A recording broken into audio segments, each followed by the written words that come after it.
Hey, what's going on, everyone? All right. So I'm having my ritual morning, kind of back to coffee today, but I've died it down quite a bit. So drinking some organic coffee I got from Whole Foods. Of course, like I always say, out of glass, and I never drink out of plastic, especially hot liquids. I think that's super important, okay? In decreasing your total estrogenic load. So let me see. I got my notes today. Usually I'm kind of scattered here on these lives. So I'll wait like a minute or two for people to jump in. Let me see who's here already. David Larson is in the house. David, how are you doing? Let me know how things are going. We'll be going over a topic today that is, I feel, important and kind of busting a lot of the myths. So first and foremost, the main focus of the topic today is if it truly is true that fat gain happens because of age, age-related things, et cetera, et cetera. So I'm going to be covering basically males or females over like 40 and over, okay? Because a lot of times you hear people say, oh, it's because of my age, the weight is coming on, and also because of my age, it's hard to lose weight, et cetera, et cetera. And I'm coming out and saying it's not true at all. Certain aspects, maybe gaining a lot of muscle becomes quite difficult, but not impossible. But with a good program, you can still even have like a 70-year-old gain muscle as well, even if they're natural, not on TRT, not on any performance enhancing drugs or anything of that sort. I've seen it happen many times. At that point, they really do have to be dedicated to like a life of health and wellness, of course, but it is possible, right? So muscle gain does tend to become difficult with age, especially if your lifting age is quite high. Lifting age being the amount of years you've spent already working out. Tim and David, two of my favorite clients, are in the house here. Perfect examples. So Tim, we're talking about the myths that health problems and fat gain happen because of old age. Typically, like I hear this with men over like 40 and plus. Oh, it's because of my age, it's becoming tougher, et cetera, et cetera. So you guys, for the listeners here, Tim is, I think, 61 at this point. He lost like 60 or 70 pounds during the peak of COVID. We're training together and got off like 9 to 11 different like medical drugs, okay? With no gym. We just had super cheap bands at his house, and then he had luckily a park nearby. So Tim is 64. Excellent. He had a park nearby, and we had him doing walks around the park a couple times as well for the recovery and just getting a little teeny bit of low intensity cardio. Notice it was just walking. And I think over a 6 month period, 6 to 8 month period, I forget exactly, I did 2 podcasts with Tim. I would highly recommend you guys check it out. Over a good 6 to 8 month period, lost like 60 to 70 pounds plus, got off like 9 to 11 different medical drugs. And same exact thing with another guest here that's listening right now, David Larson, who's 60 years old. Okay, he lost, I think, almost the 90-pound mark at this point, like 10 to 11 months into the program. Plus, there are huge setbacks as well, like we didn't even train for the first 3 months. Because unfortunately he just fell during a fishing trip right before the program began and kind of had a serious foot injury. So he still lost 30 pounds just laying on the couch, basically, okay, with proper lifestyle and nutritional changes. And both of these guys are in their 60s, okay? So guys, yeah, so David mentioned 90 plus pounds. So guys that are in their 40s plus, please don't fall for these limiting beliefs and these myths that losing weight is difficult when you're 40 and plus or whatever. And I'm going to help you guys dispel a lot of these myths with just like very basic common sense because that's all that's required, okay? And I'm just going to go down this list. This list is not ranked in importance. They're just all over the place. But I'm going to cover 10 myths or 10 reasons why men 40 plus tend to struggle with their weight when they really don't have to. And it has nothing to do with your genetics, your hormones, your age, literally none of that, okay? And weight loss can be very quick at any age. Muscle gain for sure. Again, it's a bit tougher as you get older for sure. especially if you're already an experienced lifter and kind of lost those newbie gains. But losing body fat is easy at any age. I have 2 clients, I'm not just talking, literally 2 clients right here on this call to prove that fact, okay? And I never even seen them in person on top of that. It's all like 100% remote coaching. So the first huge myth, and it's crazy that we still even are talking about this in 2024, is metabolism slows down with age. This is why fat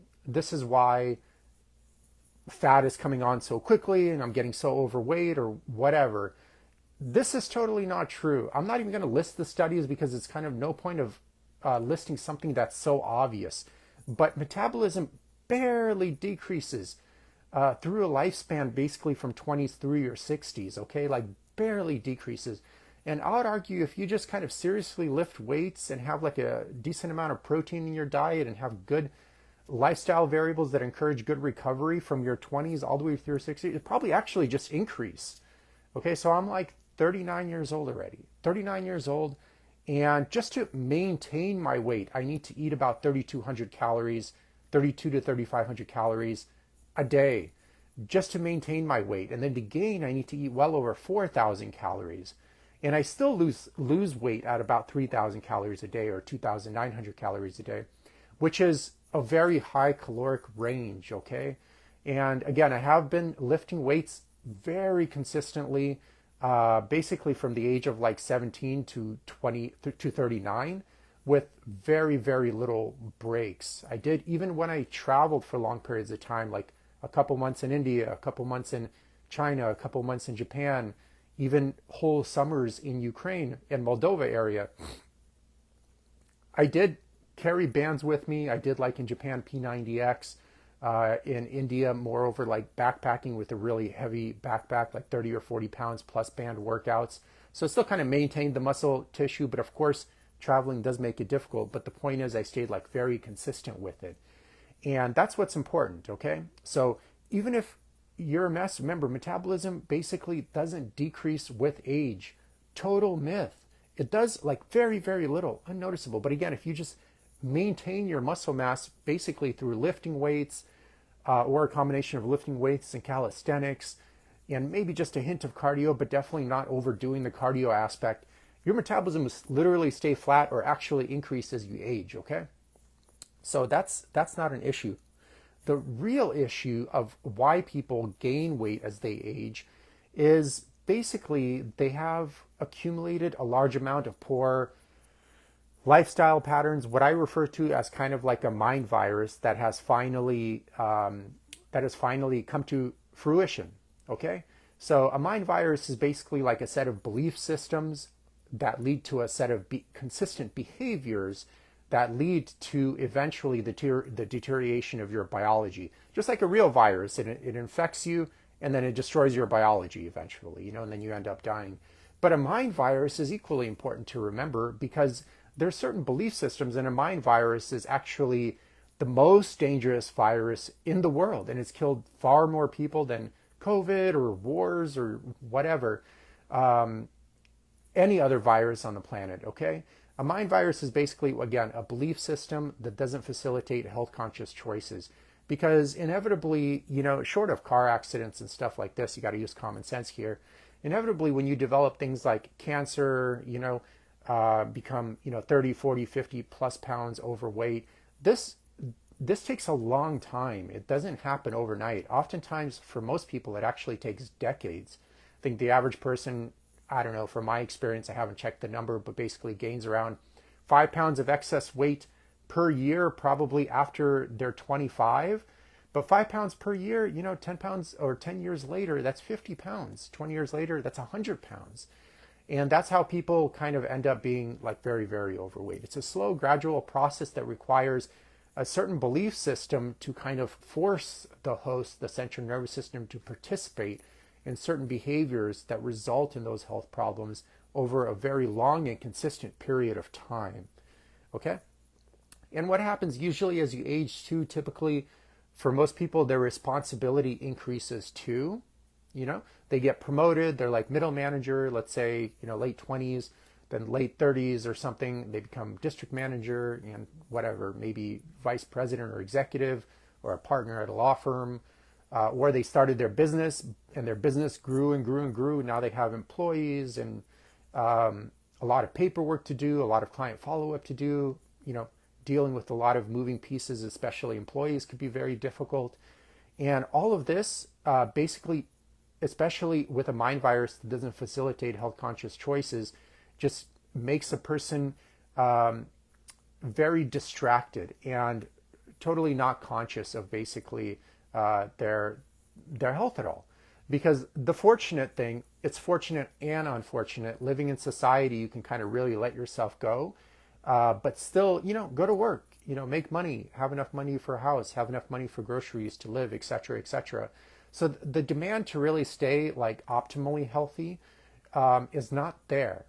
It's not like forced upon you. But for example, if you're living like a hunter-gatherer out in the wilderness with, zero medicine, zero police department, zero ambulances, whatever, you're just on your own, you have to take care of yourself. You 100% have to be very in tune, conscious when possibly a cold is coming on, to rest a little bit more. When possibly muscles are a bit too strained, you might need to adapt certain different movements or hunting patterns to let that area settle down so it doesn't rip and tear, etc., etc. So the demands are there to force you to do it, but in society you don't have to. So people easily put it on the back burner because oftentimes their schedules could be very overwhelming. And also combined with, Western culture just not being very facilitative of mental and physical health. And that's it. There's like oftentimes a huge culture of like, if you're not, especially in the corporate circles, but you can find this in a lot of circles too. If you're not dying for your job, you're not doing your job kind of mentality. And this is kind of socially enforced, either directly or indirectly, especially in kind of the traditional fields like legal work, engineering work, especially the medical field as well.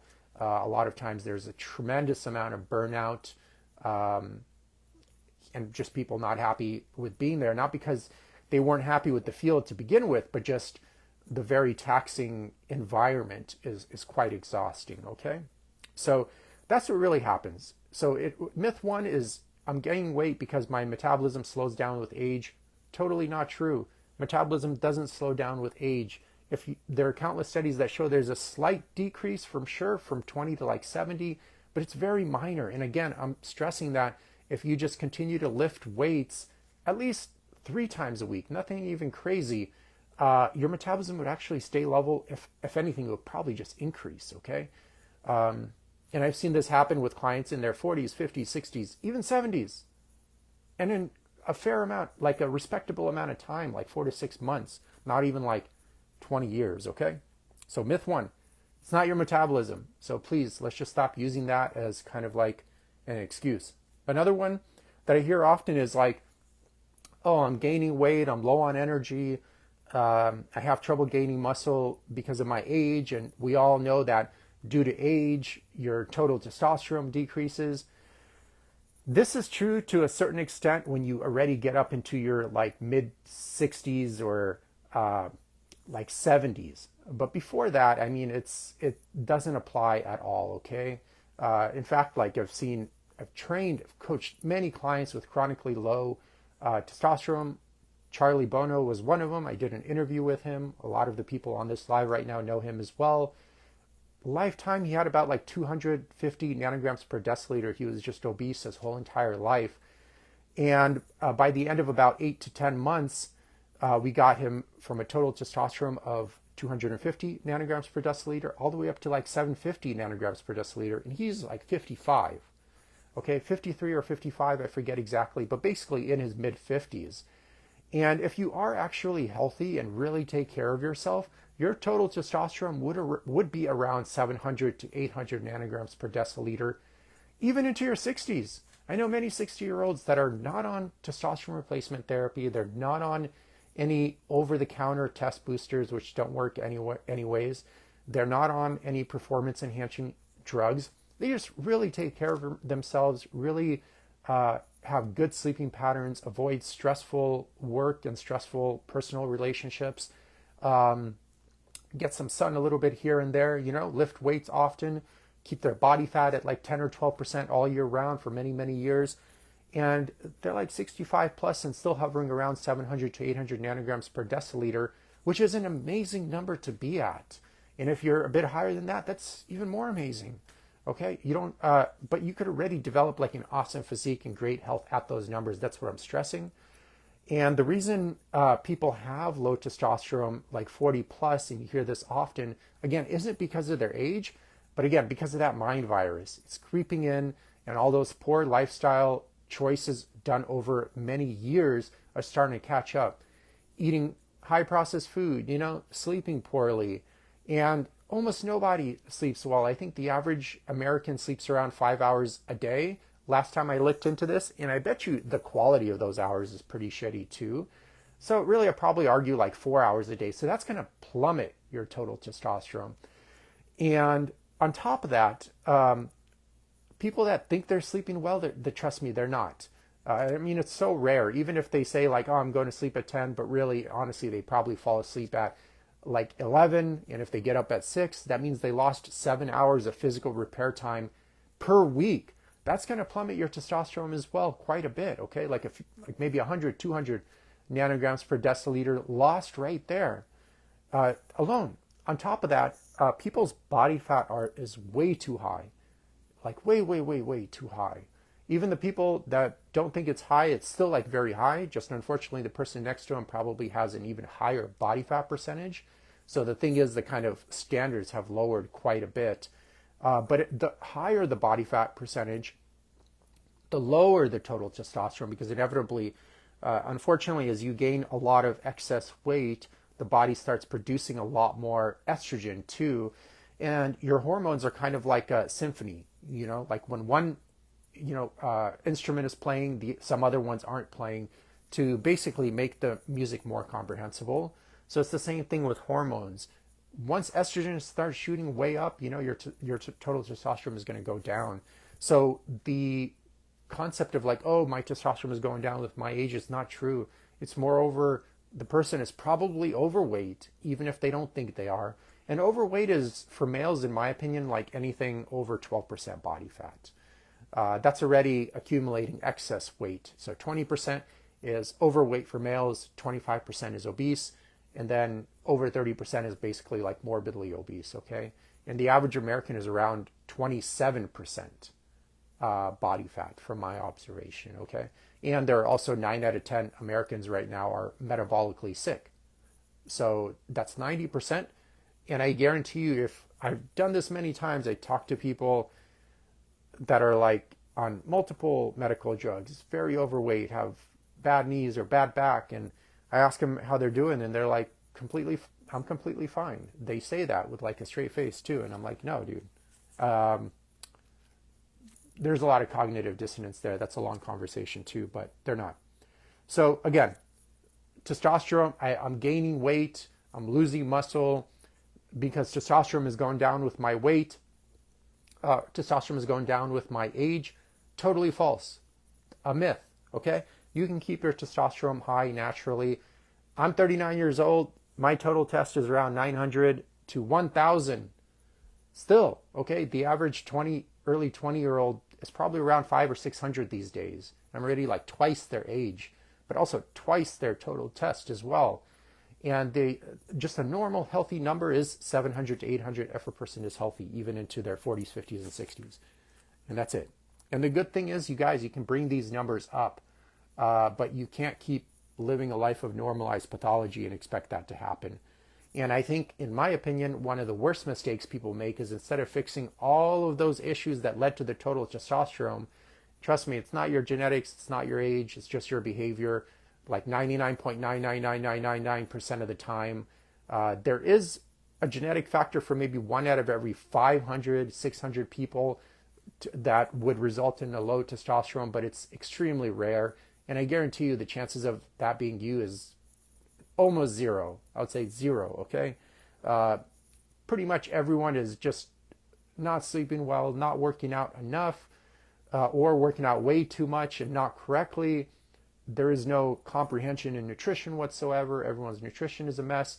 The synthetic biocide buildup in tissue in America is so high because people are just buying this factory farm junk. Then obviously if you have this huge chemical cocktail, like the average newborn born in a metropolitan area is already born with like 230 different industrial chemicals in their bloodstream, okay? And most males in the US have trace amounts of glyphosate in their like semen, urine, and blood, all right? And a myriad of other agricultural chemicals too.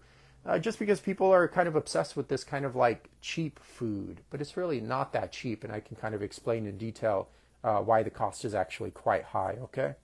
So again, myth number one, I'm gaining weight as I get older because my metabolism is decreasing. This is not true at all. Myth number two, I'm gaining weight because my testosterone is decreasing. This is not true at all with age, okay? Your testosterone is decreasing because you're gaining too much weight because of poor behavioral patterns that are leading to that weight gain. Any organic sleep aid to suggest, Eugene? Yes, living a sustainable lifestyle. That is the best sleep aid, and being true to your core values, and then learning how to manage your central nervous system too. That is all you need to improve your sleep. So let me get a sip here. You know, another thing that could improve your sleep, make sure you're around loved ones, you know, people you care about. You have a good, small, it doesn't even need to be large, just a small little circle of friends and family members that are cool. And you're working out in the morning, you know, that can get you tired by the end of the day. Not drinking coffee or stimulants, you know, after the morning as well. All these little things play a big role. So, okay. Number three, one of the biggest issues I see with people over 40 is, so I have some questions here. So Brent is asking, being out in the sun and green trees helps increase melatonin levels. A doctor recommended between the hours. Yes, that's true. Just being outside, period, and just getting some sun. That's huge as well. Being out in nature is very calming as well, especially to counter the effects of the high pace of Western culture. Okay, so those are all true. Again, live life sustainably like a human being, and get in the mindset of change the person that's causing the disease, and the disease will go away if it's not too late. That's the big thing. So myth number three, this isn't quite a myth, it's just a fact that I'm pointing out, is Western culture has tended to kind of normalize like mental and physical pathology to a very high extent. And it's so normal that people don't see it as not normal. Sitting at a computer 8 to 10 hours a day is not normal, but it's very normal in our culture. So people are like, this is just how it is. But the human body has spent, you know, the Homo sapien as well. I mean, different versions of humans. There are 28 plus human species that have come and gone. Pretty much all of them died out except the Homo sapien, which is basically us here, over like 2 or 3 million years. I forget the exact number. But there's a good book by Chip something called The Last Ape Standing. I would highly recommend reading it. It's quite entertaining, very interesting. That way you can have a good little history of how so many different human species have come and gone. Some of them are around like 1 million plus years, and boom, gone, just disappeared. Same with Neanderthals, gone around 200,000 years, which is basically the amount of time frame the Homo sapien has been around, but gone, just disappeared. Because a lot of times people are like, well, you know, humans are going to be around forever, but I don't know, are there? Are they? There have been already 5 mass extinctions in the history of the Earth that have basically destroyed pretty much all life on Earth 5 different times. Okay, so it's not like it hasn't happened. So, but having said that, the human body has evolved to kind of like move around, have dynamic movement all day. You're hunting, you're in the woods all day, you're fishing. It hasn't evolved to like sit behind a computer or even stand behind a computer in a static position for prolonged periods of time, because then you get like a bunch of tension in certain tissue because the loads aren't equally distributed throughout the day because you're stuck in static postures. And then the tissue becomes overused basically, and then the chance of injuring that tissue becomes much higher, and then you get injured, etc., etc. Another thing that has been normalized that's not normal at all is just fairly crazy work hours for a lot of people, especially in the corporate culture. Those fairly crazy work hours combined with, the politics of office work, and then also the bureaucracy, and then also the deadlines, et cetera, et cetera. And all of these things are like very taxing on the central nervous system. And you have to remember the central nervous system, like your brain, is in a skull. It never sees reality. I mean, it never sees the external world, rather. It uses its 5 human senses to gather enough information and get you to survive better in the external environment. That's basically the only purpose of the central nervous system, is to get you to survive better. And it still thinks you're like some caveman in the woods. Okay, so whenever it sees like a stressor, it's like either on off switch. It pumps out a lot of cortisol. Cortisol is like an alertness hormone, so it's meant to amp you up. So that way it increases your chances of survival. When you flatline on cortisol, which happens with adrenal fatigue, sometimes when a person is chronically stressed, there's too much cortisol pumped out by the adrenal glands, which sit on top of your kidneys, and but it's in a limited supply. So the central nervous system is like, wait a minute, I need to get this person to survive better. So I'm going to shut off the valves here and stop pumping out cortisol because there's just too much used anyways.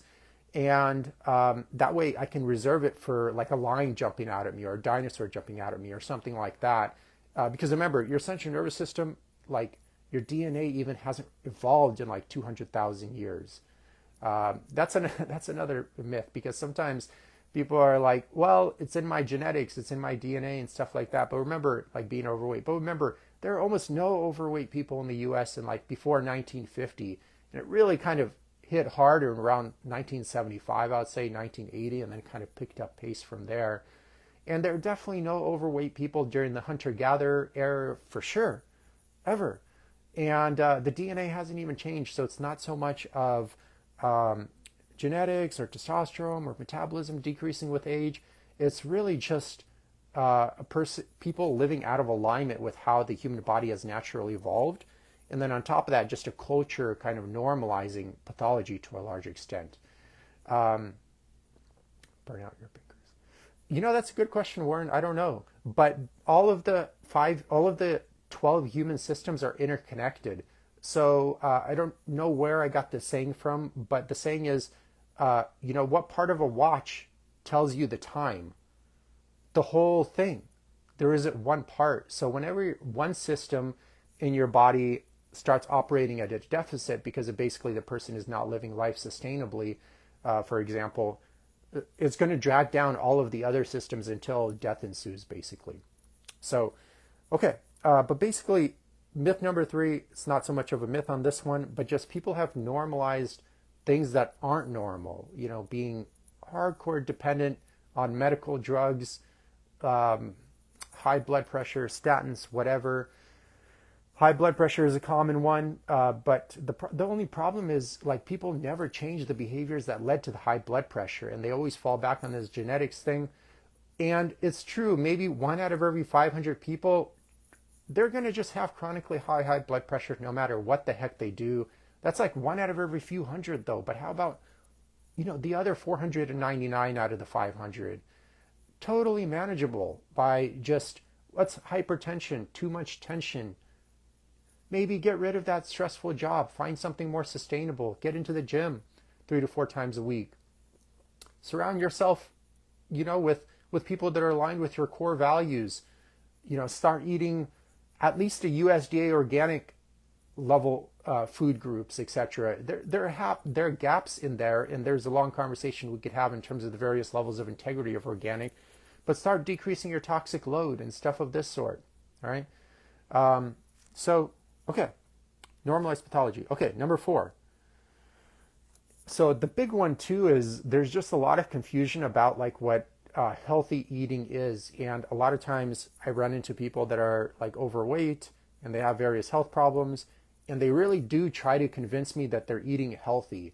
So it's easy to disprove these people quite easily, because you can just ask them like, what do you mean by healthy? And like 99% of the time what they'll answer is, oh, I just like eat less, or oh, I fast, or oh, I've done keto before, or doing paleo, or something like this, some kind of trendy, very cut and paste diet and stuff like that. But that's already an indication they don't know nutrition, because they're losing the biggest variable of all, and that's nutrition has to be customized to the individual.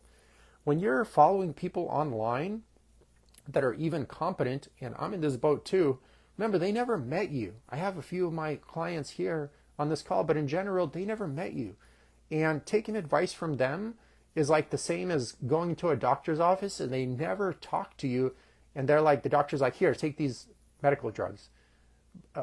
But you don't even know my situation. So taking advice or getting like these blanket statements like just do this diet or just do that diet or just take this supplement is already an indication that just the education is not there.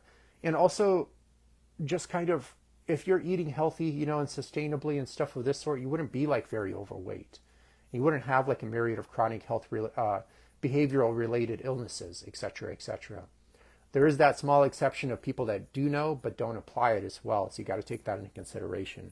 But basically the education is quite poor, and there's a tremendous amount of confusion about what healthy eating is, because people are just so disconnected from the farming lifestyle, and they just don't know.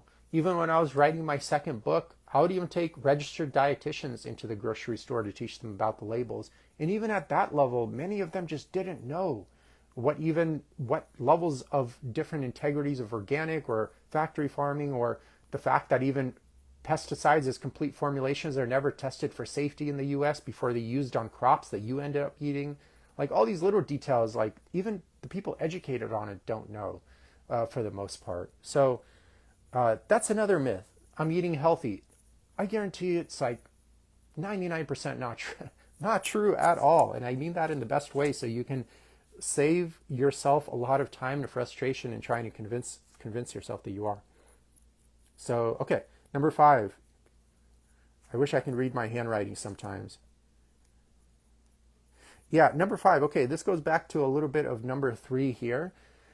But the myth of I'm not that overweight. So that's a huge, huge issue in American culture too. A lot of people that are clearly overweight actually don't think they are, simply because there are many people that are severely, severely overweight. And of course, compared to them, they probably look quite thin. But basically, from my experience, and I've been doing this and helping people for 18 years already, with a very long list of successful clients as well. You can check them out. I'm not just talking here and don't know how to apply it to myself and other people. You can check it out on my website, trufkinathletics.com, and you can see it's like a myriad of different ethnicities and age groups and males and females, etc., etc., all got to the same end goal. But the issue is a lot of times people just don't realize that they are even overweight. So a good weight for males, I find, is to be 10 or 12%. That's like perfect. And all of their blood work and metabolic numbers actually even out quite well when you get them into that body fat percentage range. There are other things you have to do, but that one's a big player for most people. So most American males around 25 to 27%. I've had people that are clearly quite overweight try to kind of convince me they're not. You know what I mean? They're like, oh, I'm just a little bit overweight. But then I guarantee you, like, go ahead and have a DEXA scan. You can get a DEXA scan. You can go to like Orange Theory and they have like an in-body machine, or I forget the exact thing, but you basically step on it and it kind of gives you an electric scale. The electric scales are finicky, but at least they'll give you like a rough-ish ballpark of where you are. And I guarantee you take it, you're going to be way over 20% body fat, which is already overweight.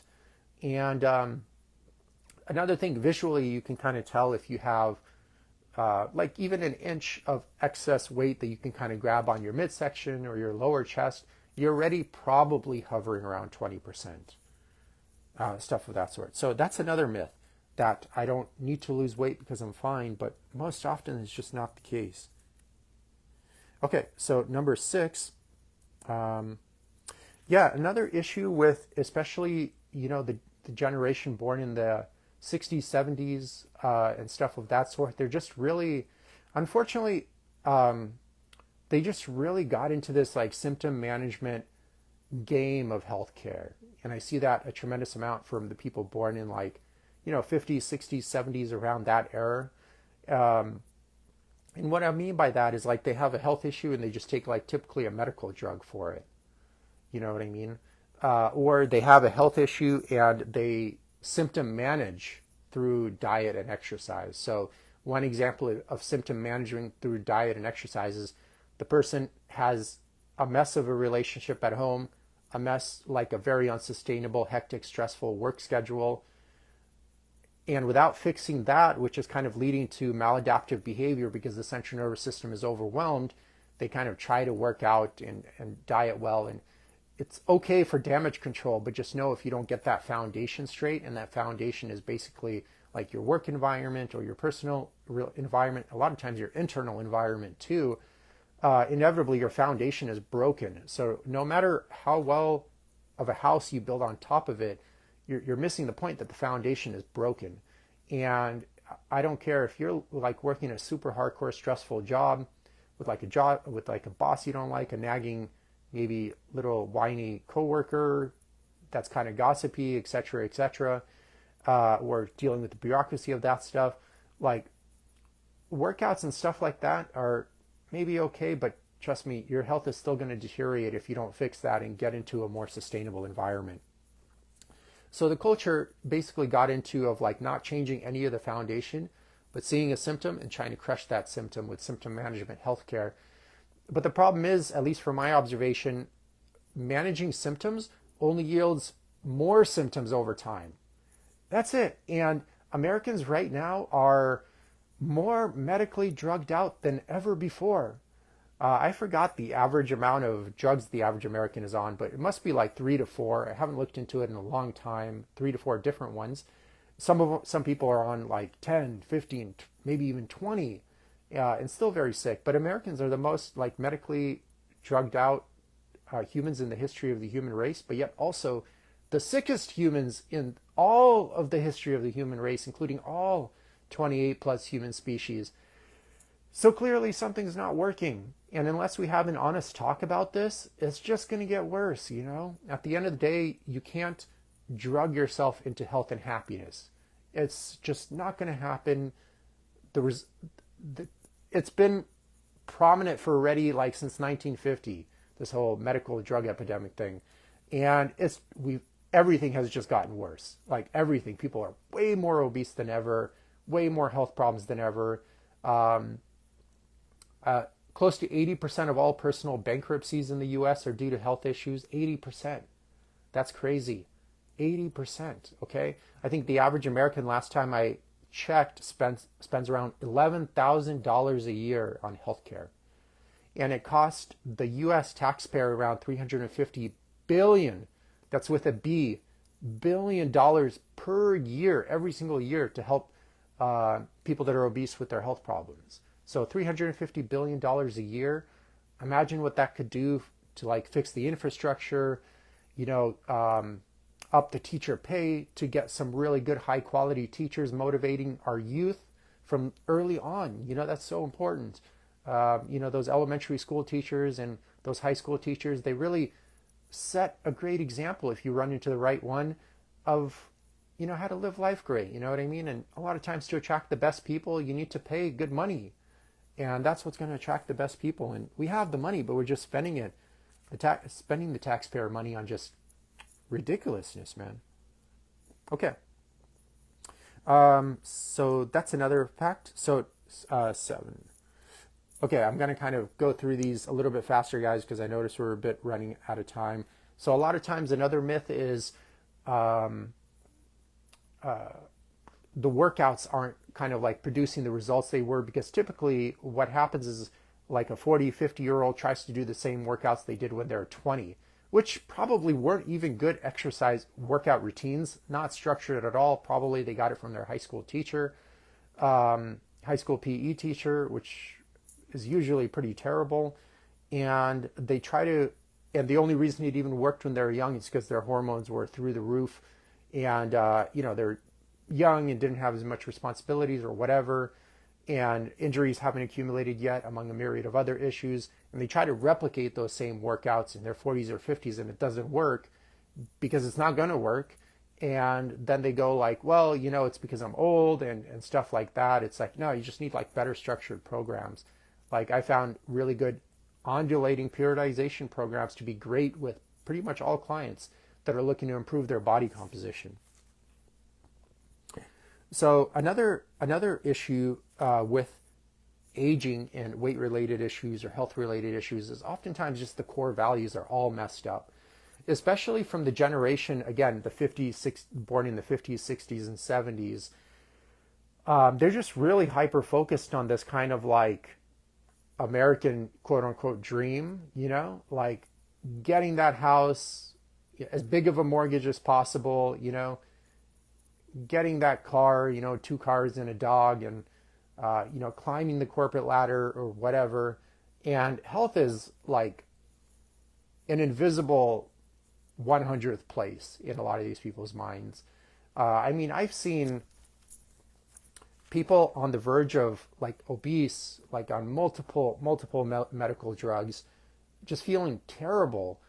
And like instead of going to like a health education course, like a holistic course at like the Czech Institute or something, a lot of them are even offered online, and they're like $600 or $700 and worth it. You learn so much great information, and instead of spending money on that, they like spend money on rebuilding their floor in the house or something like that, something like so stupid, or getting a car, or they're on the verge of a health collapse, plus they know their schedule is unsustainable at work or something like that, and they buy a house. Not even as an investment asset in terms of that produces money. They buy a house and live in it. And they don't even rent it out, okay? And then they're totally stuck in that, but they're like, yeah, I got the house. I'm like an adult now, and I made it happen. I'm like, dude, you should have taken that money and fixed your health problems first, because remember, guys, no matter how much you're thriving, financially or whatever in your career, if your health is at like a C or a D, your quality of life will be at a C or D. Your mental and physical health sets the ceiling for your experience in life in the external world, okay? If you are sick, if you are depressed, low back pain, etc., that's going to dramatically lower the quality of your life, because especially with things like depression or chronic physical pain, it really limits your attention in life. You become very hyper-focused on just that one health issue. Like you see, when you're depressed, you see everything from a depression lens. When you have low back pain or gut issues, you're really hyper-focused on just focusing on those. And you can't really experience the external world to the fullest, and stuff like that. So it really holds you back. And I see so many people with so many of these health issues, and instead of using their money to, basically they need to, at 40 plus, they need to hire someone because they've already had 4 decades to learn it themselves, but they haven't. And it's only gotten worse and worse. So clearly they need to hire someone. They need to have an external belief system, because you can't solve a problem with the same belief system that led to it. But instead of doing that, or maybe going to school and becoming their own mechanic, or becoming their own mechanic through online courses and just reading on their own, they're like investing in stupid shit, like American dream shit, like house that has a high mortgage, and they actually live in that house. They don't even figure out how to make money off of that house. It's just like a money drain year after year. And with the repairs and the mortgage and stuff like that, it adds up quick. Or house repairs, I'm really overweight and super sick and super miserable, but I'm going to spend, $15,000 on repairing my room or something, or getting a new car. Or my favorite other one is going to that 2-week vacation in Europe or stuff like that. And it's like, dude, your core priorities are totally messed up. And that's why I always say sick people can't make healthy decisions, or they wouldn't be sick to begin with. And healthy people don't do all of the activities I just mentioned to you, okay? So core values are all messed up.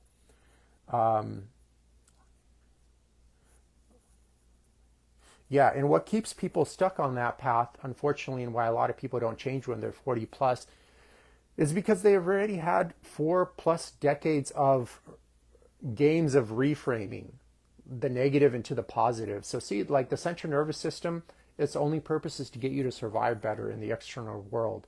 And that's it. And there's no other purpose. And you can kind of look at all of your motivations in life. Like, for example, why does someone want to finish high school with okay grades so they can get into college? Why do they want to get into college?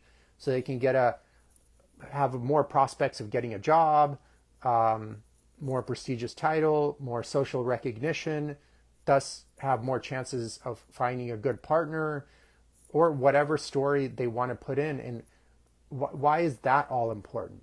Because it just enhances your survival. That's it. Even paths of enlightenment. Why do you want to become enlightened? Or spiritual, or whatever, or believe in God. Like, why? Well, if I become enlightened, I'll understand the world better and I'll kind of move slowly through it. And then people will see I'm enlightened and they'll seek my advice and I'll be recognized. I'll be seen as a guru and be able to make money or whatever, or have recognition. And why is all that stuff important? It's important. It just helps you survive better. That's it. There's really nothing special about any kind of belief system or belief structure, because it all is just simply tied back to survival. And one of the ways, unfortunately, that the central nervous system sometimes gets you to survive better is by reframing. It's kind of a very dangerous game. If you're not careful and don't understand human psychology well, it can be misapplied and keep you on a path of mental and physical pathology for your whole entire life. And reframing can happen in a lot of different ways. The most common is kind of changing the negative into the positive and playing this game. Usually people that start accumulating a lot of health issues into their 40s have been doing this for a long time. And they have so many kind of lies, as Walensky would say, lies that they have told themselves, that they forced themselves to believe that's truths, and then built more lies upon those false truths, etc., and stuff like that. And it's so many layers of this reframing that have happened to keep a person, eating fast food and gaining weight time and time again. Because remember, all of these health issues I mentioned, they don't happen overnight. They take decades. They take a tremendous amount of money too. That's what a lot of people don't realize. All that eating out, all that processed food, the price of processed food is actually quite expensive when you factor in the amount of nutrient density per ounce as compared to that real whole food equivalent. Okay? All that money spent on going out, Uber Eats, and trust me, it's way more than you think. A lot of people are super delusional with this one too. They're like, oh, I just spend a little bit here and there. I'm like, no, you probably spend a couple $1,000 a year on just eating out and alcohol, minimum. Okay, the average American spends $8,000 to $16,000 a year on eating out, alcohol, subscription services, and other petty, non-essential expenses that just provide sugar highs at best. So, and they started developing a lot of these turning negatives into positives, and then believing that, that lie is a truth, etc. And they already have this whole entire safe cocoon of belief structures by the time they hit 40. That's why most people don't change. They still believe in those stories. They believe in those lies. But I feel deep down inside they still know, because when they look in the mirror, they know something's wrong. And when they look in their soul, they know something's wrong too. They don't feel good, and stuff of that sort. But nonetheless, that is one pattern I see, this turning the negative into the positive as a reframing habit, or having complete cognitive dissonance as well. And this is a typical defense structure of a central nervous system when a person feels stuck in life, but they don't know how to get out of that situation. So they start cognitively distancing themselves by a myriad of different psychological games of reframing the negative into the positive. Like, oh yeah, like I'm totally, gained a lot of weight, and I don't like my job or whatever, or my relationship, but I get this health insurance, or they kind of spin it some kind of positive way, or at least, I get a paycheck every 2 weeks, etc., etc. Or, hey, that boss yelled at me, and totally beats me down, but that's not that bad. Maybe it's my fault, you know? It could happen so many ways. It's so tricky and so elusive, and it's kind of quite sad to see when people get it stuck in these quicksand games of changing the negative into the positives. So, okay. Okay. Yeah. Okay. And then the last one I want to cover, guys, what keeps people stuck oftentimes into their 40s plus is their circle of friends. This is huge too, or their family members. There is a lot of, it's not no absolutes, of course, but there is a lot of truth in like you do become the average of the 5 people you hang out with most. So if like the 5 people you're hanging out with are, on a bunch of like medical drugs and very overweight, inevitably you're going to be the same way probably. Maybe not as bad as them, but to a degree, that's going to have a huge impact on you. I see this especially true with people that have weight relapse issues. They lose weight and they regain it. They lose weight and they regain it. One of the main factors to this, actually, I found from observation, is that they continue to hang out with their overweight friends after they've lost their weight, and inevitably those overweight friends will incentivize you into eating more processed food or going out a lot more. Because it's honestly, guys, it's very hard to become overweight unless you're eating a lot of processed food or eating out or drinking a lot of alcohol. And stuff of this sort. It's quite hard. No absolutes again, but it's quite difficult when you eliminate all that excess sugar, alcohol, excess calories, highly palpable food. If you just stick to, like, for example, what I eat is deer, elk, grass-fed, grass-finished beef, grass-fed, grass-finished bison, wild fish varieties, organic fruit and vegetables.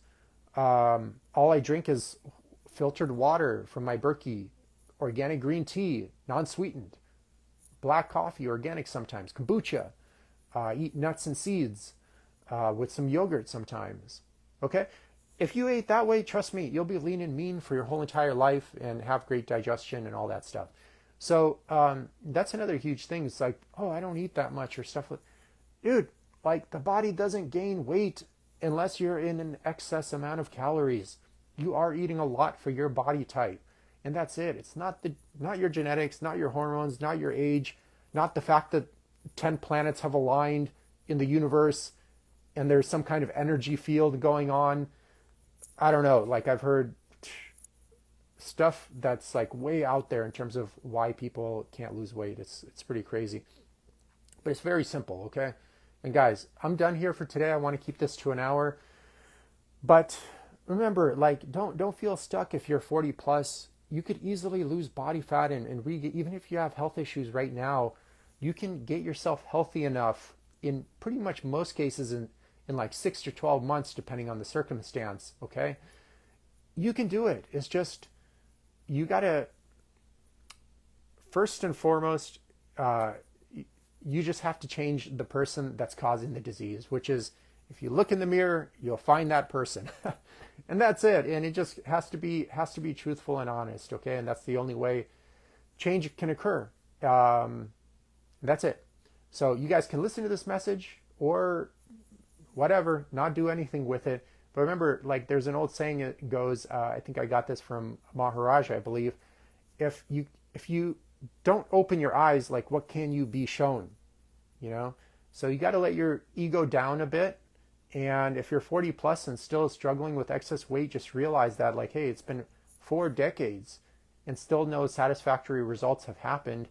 Maybe it's time to really dive deep into becoming my own mechanic and studying aggressively on how to do so. Or maybe it's time to reach out and get a new belief system in my life that's more facilitative of health and wellness. That's up to you to decide. So, guys, thank you for jumping in. Brant, David, Larson, Tim, Petro, Warren, got a bunch of other people here. It was great seeing you guys. I want to wish you the best. D-Lo's in the house as well. I want to wish you guys the best this weekend, and have a good weekend. And remember, guys, don't let the world put your mental and physical health second. It will always try to do that, especially in Western culture. But don't let it do that, because if you do, misery, obesity, and disease follows close behind all the time. Okay, they're really good friends, So don't let it happen, right? All right, guys. Take care.